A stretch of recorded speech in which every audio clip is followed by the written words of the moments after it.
So what's up? So if you clicked on this video, you may have a Miata and you may have broken this ear off the diff. So tonight, not only are we gonna fix this, but we're also gonna weld the diff for the Miata Kart.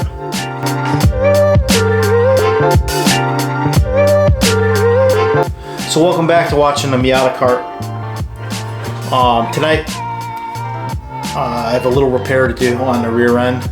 So with everything that's going on today, with everything going up in price, I'm done spending money on the Miata Kart. I have everything to put it together. I just don't want to spend $1 million putting a diff together that I'm gonna explode just messing around with it. So I'm trying to spend the least amount of money to finish this thing.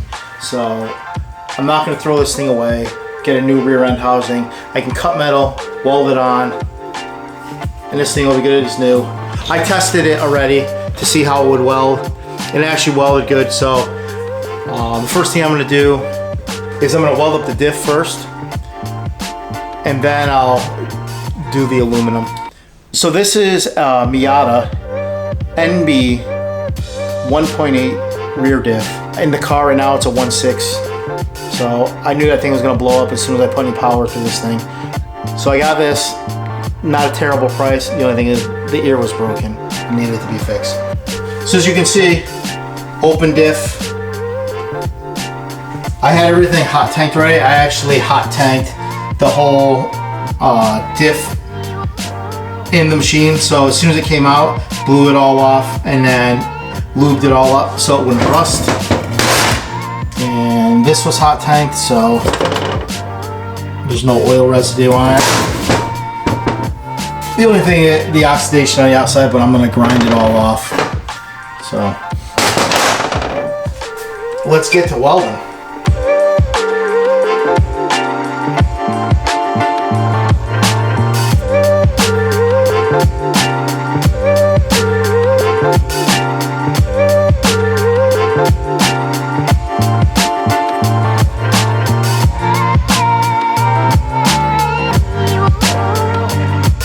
So we got all the gears welded up. Now the next thing to do is cut out a square out of steel, and then we're gonna weld it in, and that will fill this thing up completely. I did also weld the spider gears to the actual diff case. So this thing is gonna be pretty much bomb proof, and anyways it's gonna explode with the shit that's gonna happen with this thing. So let's keep going. We'll cut out these steel squares, weld them in, and then the diff, I'm just gonna clean up the edge, paint the outside, and then this side will be done, and we'll move on to the aluminum.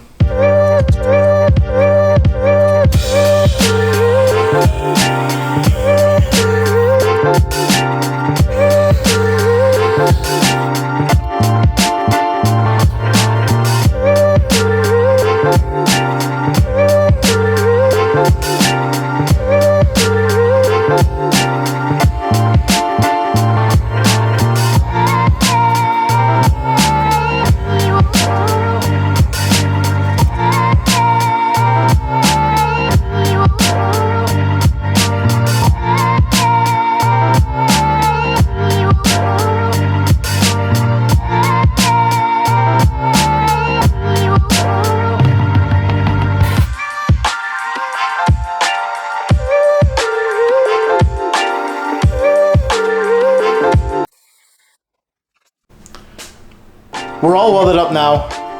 I'm gonna let this thing cool for a little bit, clean it off. I already cleaned the gasket surface, so that's ready.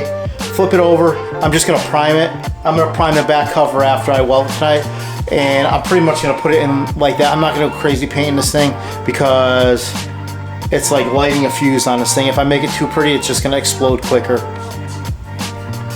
But it definitely would have came out better if I took the ring gear off. I could get in there a little bit more, have a little more comfort welding. But for what this thing is, this thing will do the job 100%. It's not going anywhere. And if it explodes, it's probably gonna break teeth or something like that. So let me clean this up, and then we'll be on to the aluminum piece.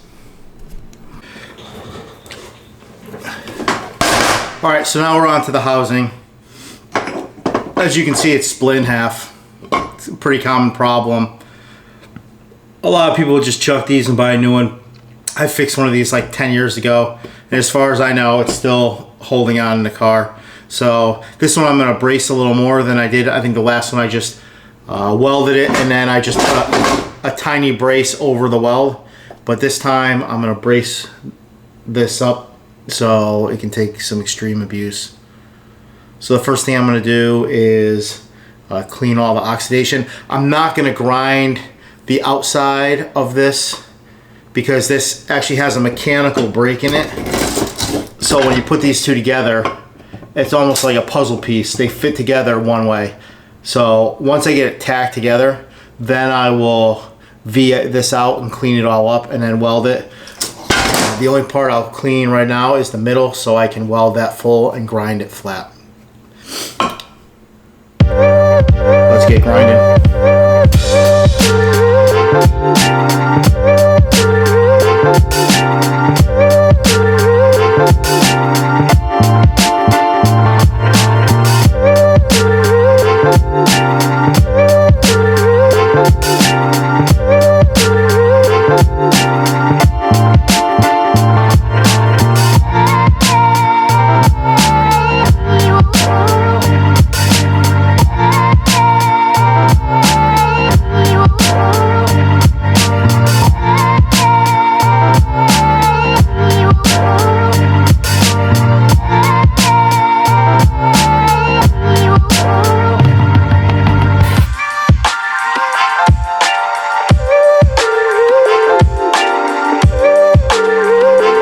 Alright, so we got everything cleaned up on the side that's broken.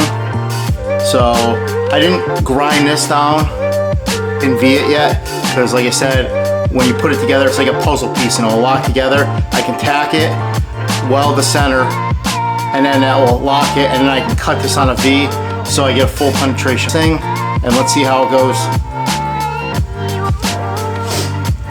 So one quick thing before I start with the cast, I normally go over it once or twice with nothing, and you'll see like the bubbles and the imperfections and the contamination in the weld come out of it, and that will give you a good layer to start welding on. So if you see me go over it twice, that's why I'm doing it.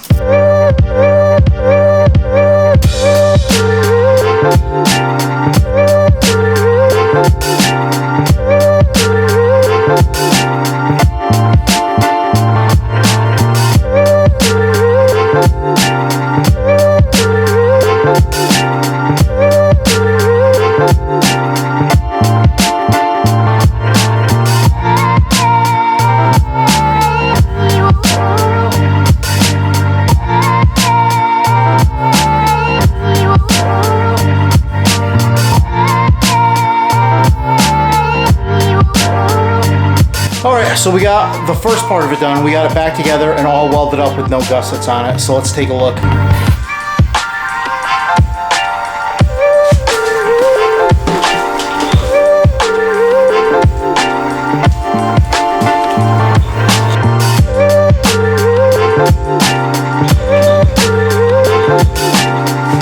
Alright, so now it's on to strengthening this thing. So I could leave it like this and just put a small gusset in it, but I am going to beef this thing up. So I'm not going to do it on my plasma table either. I'm just going to do it in a bandsaw. I'm going to cut a couple templates out, weld them in, and then call it a night. Alright, so we got our paper template. I'm going to transfer it over to a piece of 3/16 aluminum, cut 4 of them out, and then weld them in. So this is one of the gusset pieces. Drops right in. I'll start welding it, and it fits, and then I'll just tap this little corner around right here. And then by the time I'm done, it will be over a 1/2 inch thick on the rib. I'm going to put a top plate on it. If this thing breaks, then I did something terrible to it.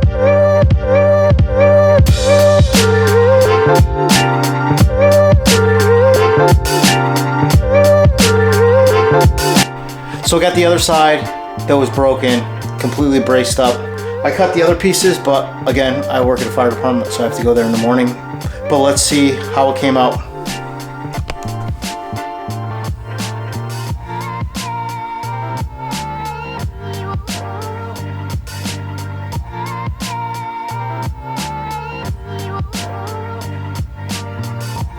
So I cut the other ones out too for the other side, but I'm gonna let this thing cool because this has more welding on this side because I fixed it. So I want this thing to cool so I don't warp it. We're back, day 2. I cut a couple plates for the top of this. So I got a plate here for the outside and the other plate for the other side.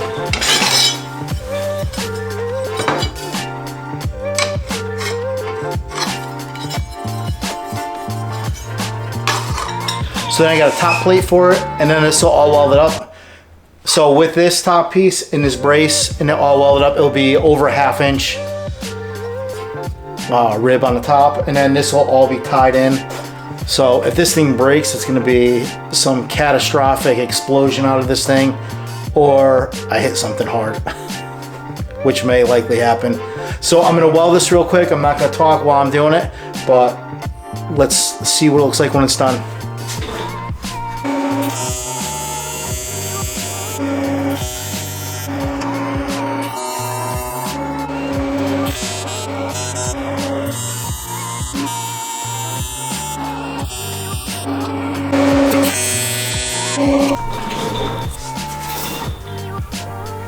So I got the back gussets welded on.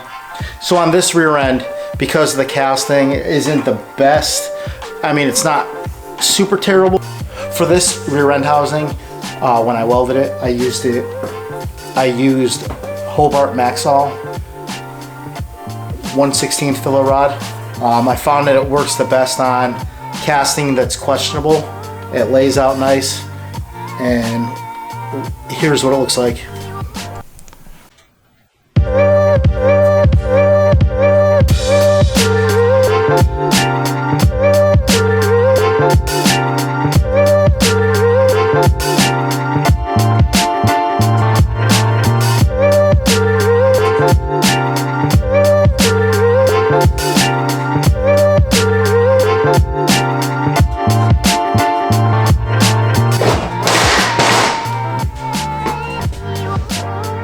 Not too bad for cast with corrosion and stuff. Cleaning it all off, it came out pretty decent, so I'm happy with it. I think this thing is going to be pretty indestructible until I hit something hard. But I'm going to finish this off tonight with just putting a coat of black on it. And in the next video, I'll be putting this in. I have new axles for it, and I'll be finishing up the exhaust. Thanks for watching. Like, comment, and subscribe. And I'll see you in the next video. Thanks for watching.